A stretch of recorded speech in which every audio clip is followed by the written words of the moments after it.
Halo semuanya, pernahkah kamu mengalami situasi di mana kamu sudah berniat untuk melakukan suatu hal atau pekerjaan, tiba-tiba saja diserang oleh rasa malas?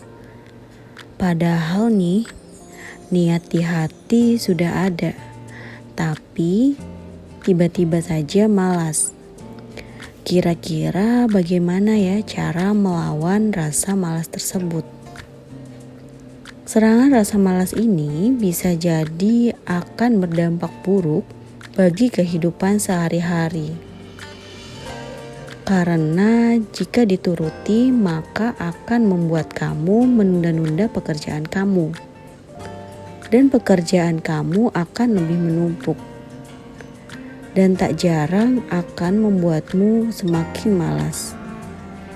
Nah, kalau dari Jepang sendiri, ada nih teknik khas untuk mengatasi rasa malas, yaitu kaizen.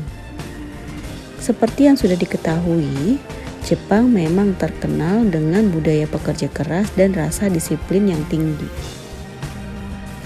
Halo Trust Me People, perkenalkan nama saya Fafri Koniri Siara Devi. Pada video pembelajar kali ini saya akan membahas filosofi kaizen terkait teknik lawan malas ala Jepang.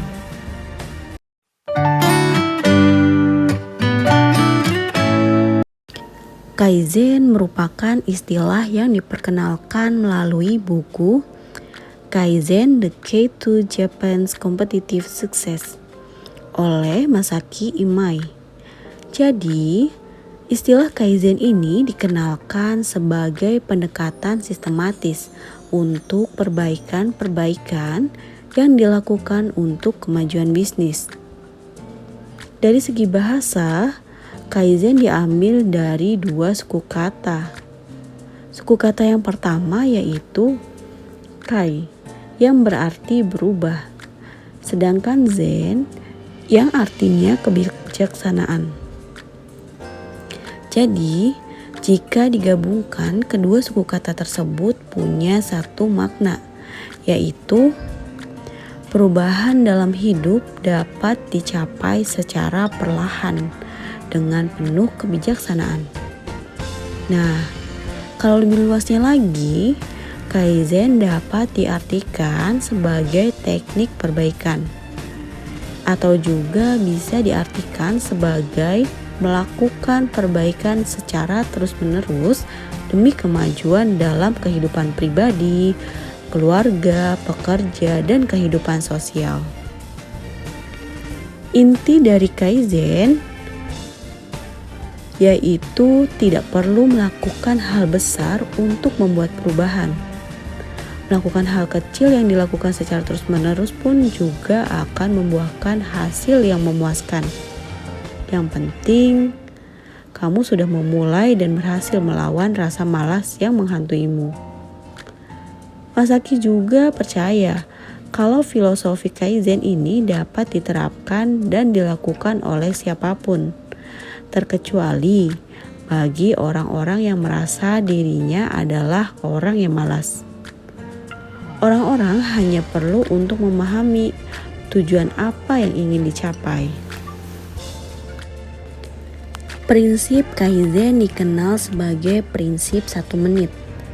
Jadi, kaizen adalah teknik yang melatih seseorang dalam melakukan sesuatu dalam waktu 1 menit di setiap harinya.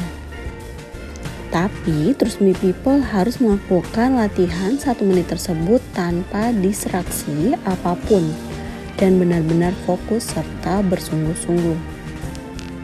Contohnya, Trust Me People dapat melakukan kaizen tersebut dengan membaca buku di pagi hari selama 1 menit di setiap harinya.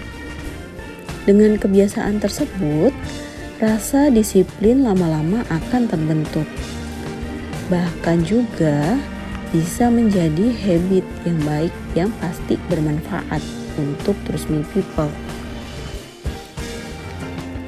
Dan Trust Me People juga akan merasakan sense of progress dan kemajuan-kemajuan lainnya. Dan yang paling penting juga, terus me people akan dapat mengatasi rasa malas yang kerap menghantui, sekaligus mengatasi kebiasaan buruk menunda pekerjaan. Di sini ada beberapa tahapan Kaizen, yaitu yang pertama, eliminasi tugas yang tidak perlu. Yang kedua, gabungkan langkah. Yang ketiga, susun ulang langkah. Dan yang terakhir yaitu gabungkan. Mari kita bahas satu persatu untuk tahapan tersebut.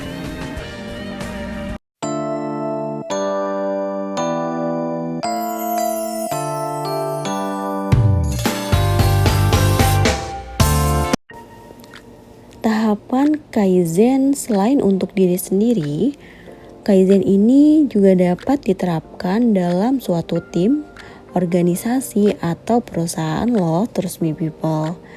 Dilansir dari Productivity and Quality Management Consultant, tahapan dalam melakukan Kaizen adalah eliminate, combine, atur ulang, dan sederhanakan.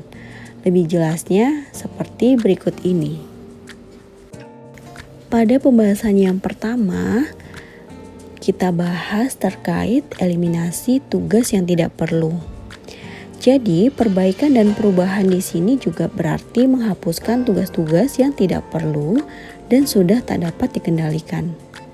Pertanyaan tentang apa dan mengapa akan membantu terus me people dalam melakukan ini. Pada pembahasan kedua yaitu gabungkan langkah. Jadi, ketika terus me people sudah tahu mana tugas yang harus dilakukan, pastinya kita juga tahu mana langkah yang dibutuhkan.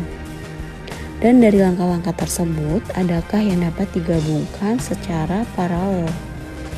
Nah, kalau terus me people masih bingung nih, terus me people bisa menggunakan pertanyaan seperti where, who, and when. Akan membantu terus me people untuk menggabungkan langkah-langkah guna menghilangkan pekerjaan yang tidak perlu tadi. Kemudian yang ketiga yaitu susun ulang langkah. Nah, ketika terus me people mencari tahu tugas mana yang tidak perlu, kadang terus me people juga akan mengubah urutan-urutan langkah yang harus dilakukan nih. Dari sini terus me people bisa menggunakan pertanyaan where, who, and when. Seperti bisa tidak ya terus me people melakukan langkah keempat dulu, baru melakukan langkah pertama. Urutan langkah mana yang lebih baik? Untuk poin yang terakhir yaitu sederhanakan. Jadi terus me people harus tahu mana tugas atau langkah-langkah yang dapat disederhanakan. Misalkan ada salah satu proses yang alur kerjanya masih tidak efisien dan memakan waktu yang terlalu lama. Nah, terus me people bisa mulai memikirkan nih bagaimana menyederhanakan alur kerja tersebut. Nah, itu dia pembahasan mengenai Kaizen, teknik lawan malas ala Jepang. Terdengar simple untuk dikerjakannya ya terus me people. Pastinya terus me people bisa banget nih mulai menerapkan Kaizen mulai dari sekarang. See you, semoga bermanfaat untuk terus me people.